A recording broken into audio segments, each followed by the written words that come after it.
ఇవాళ పొద్దున ప్రధాన పత్రికల్లో వచ్చిన ప్రధాన శీర్షికలు పెట్టిన వార్తలు ఇంత దుర్మార్గంగా అంటే శాసనసభలో జరిగిన చర్చ ఒకటి, ఆ తర్వాత వచ్చిన రాతలు ఒకటి. ఈ రాష్ట్ర ముఖ్యమంత్రి రేవంత్ రెడ్డి అనే పేరు అబద్ధానికి పర్యాయపదం అయ్యే పరిస్థితి వచ్చింది. రాబోయే కాలంలో రేవంత్ రెడ్డి అనే పేరు ఒక పదం అబద్ధం అనే పదానికి పర్యాయ పదంగా వాడుకోవచ్చు. ఇక తెలంగాణ ప్రజలు, భారతదేశ ప్రజలు, తెలుగు ప్రజలు అంత దుర్మార్గమైన, అంత చండాలమైన పరిస్థితి దిగజారండి వీళ్ళు. నిన్న శాసనసభలో చర్చ జరిగే సందర్భంలో, అది గతంలో ఇప్పటికీ 1000 సార్లు చర్చ జరిగినాయి. విద్యుత్తుకు సంబంధించి గతంలో మేము అధికారంలో ఉన్ననాడు కేంద్ర ప్రభుత్వం మా మెడపైన కత్తి పెట్టి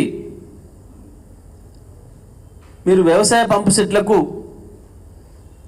మీటర్లు బిగించండి, రైతాంగానికి ఉరితాడు వెయ్యండి అని చెప్తా ఉన్నారు. నా మెడ తెగినా సరే నేను రైతులకు మీటర్లు పెట్టను అని చెప్పి ఆనాడు కేసీఆర్ గారు స్పష్టంగా చెప్పినరు. అంతేకాదు ఆశలు చూపెట్టినరు. ప్రతి సంవత్సరం 0.5% FRBM అదనంగా ఇస్తాం అని కూడా ఆశ పెట్టినరు. అయినా మేము దాదాపు 30,000, 25-30,000 కోట్ల రూపాయలు వదులుకోవడానికైనా సిద్ధపడ్డం తప్ప మేము రైతాంగానికి, వ్యవసాయానికి తెలంగాణలో ఎట్టి పరిస్థితుల్లో మీటర్లు పెట్టము అని చెప్పిండు మా ముఖ్యమంత్రి గారు. మేము దానికి కట్టుబడి ఉన్నాము అని చెప్పి, ఆ రకంగా రైతాంగం కొరకు మేము కమిట్మెంట్తో ఉన్నాము అని చెప్పి మా శాసనసభ్యులు హరీష్ రావు గారు వారి బడ్జెట్ ప్రసంగంలో చెప్పారు. చెప్తున్న క్రమంలో ముఖ్యమంత్రి గారు జోక్యం చేసుకొని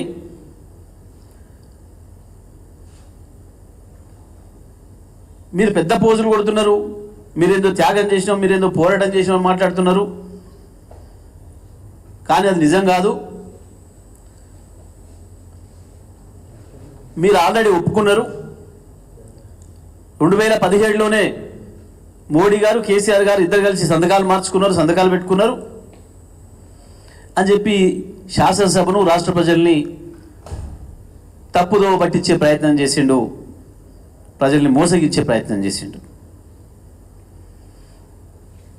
ఒక కాగితాన్ని చదివి చూపెట్టాడు. వాస్తవానికి ఆనాటి విద్యుత్ శాఖ మంత్రిగా నా దృష్టిలో కూడా లేదు ఈ విషయం. ఈ కాగితం ఎక్కడిది అని చెప్పి దాన్ని తెప్పించుకొని చూసినాం. అది ఒక మోసపూరితమైన ప్రకటన. ఆయన చదివిన పేపర్ అబద్ధం. సభను, ప్రజల్ని పక్కదారి పట్టించిండు ముఖ్యమంత్రి అనే విషయాన్ని మళ్ళీ సాయంత్రం, రాత్రి అయిన తర్వాత క్లారిఫికేషన్లో మాకు అవకాశం ఇస్తే మళ్ళీ హరీష్ రావు గారు ఆ విషయాన్ని ప్రస్తావించారు. మీరు చెప్పింది అవాస్తవం, మీరు చూపించిన పేపర్ ఒకటి, మీరు చెప్పింది ఒకటి, మీరు చదివిన కండిషన్స్ ఉదయ పథకానికి సంబంధించినవి.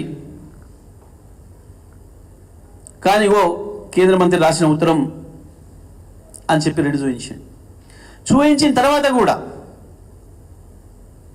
చేసిన తప్పును ఒప్పుకునే సంస్కారం లేక మళ్ళీ అదే దబాయింపు ధోరణితో మళ్ళీ అదరగొడుతూ, నేను అనలేదు, నేను మీటర్లు అనలేదు, రైతుల మీటర్లు అనలేదు, నీకే చదువు రాదు అని ఇష్టం వచ్చినట్టుగా ఎదురుదాడి చేసి నువ్వే పక్కదారి పట్టించినావు సభనని చెప్పి మాట్లాడి, నేను స్మార్ట్ మీటర్లే అన్నా అని చెప్పి మళ్ళొక అబద్ధం ఆడాడు. మళ్ళీ ఒక అబద్ధం ఆడాడు ముఖ్యమంత్రి. ఆ తర్వాత మళ్ళీ హరీష్ రావు గారికి అవకాశం ఇవ్వకుండా సభను వాయిదా వేసి తప్పించకపోయారు. కానీ వాస్తవాలు మీ ముందు పెడతా ఉన్నా. రేవంత్ రెడ్డి గారి అబద్ధానికి వారు నిన్న తెచ్చిన పేపర్ ఇది, వారు స్వయంగా వారు ఇచ్చిందే ఇప్పుడు నేను తీసుకొచ్చిన ఇక్కడికి. అంటే వారు హైలైట్ చేసిందే నేను తెచ్చింది, అసెంబ్లీలో వారు మాకు పంపించింది. దీంట్లో ఇంత దుర్మార్గంగా ఒక వాక్యాన్ని వదిలేసి, ఒక పదాన్ని వదిలేసి మీకు చదివి వినిపిస్తా. Installation of smart meters for all consumers other than agriculture consumers. మీరు ఒక్కసారి వీడియో చూడండి. దీంట్లో స్పష్టంగా అదర్ దెన్ అగ్రికల్చర్ కన్జ్యూమర్స్ అని రాసున్న వాక్యాన్ని మింగేసి కన్జ్యూమింగ్ అబవ్ 500 యూనిట్స్ అనే పదాన్ని చదివండి. మీకు అది కూడా వినిపిస్తా.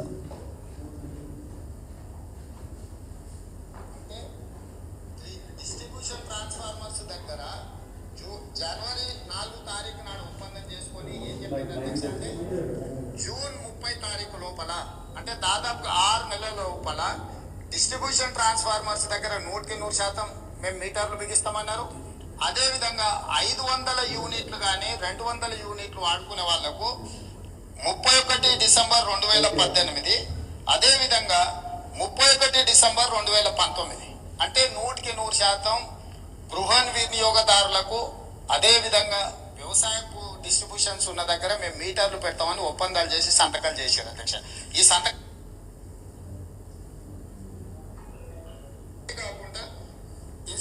కాకుండా installation of smart meter for all consumers above 500 units public month by December. ఇక్కడ చూసారు కదా మీరు, మళ్ళీ ఒకసారి వింటారా? Installation of smart meters for all consumers, consuming above 500 అన్నాడు, మధ్యలో ఇది ఉంది other than agriculture meet consumers.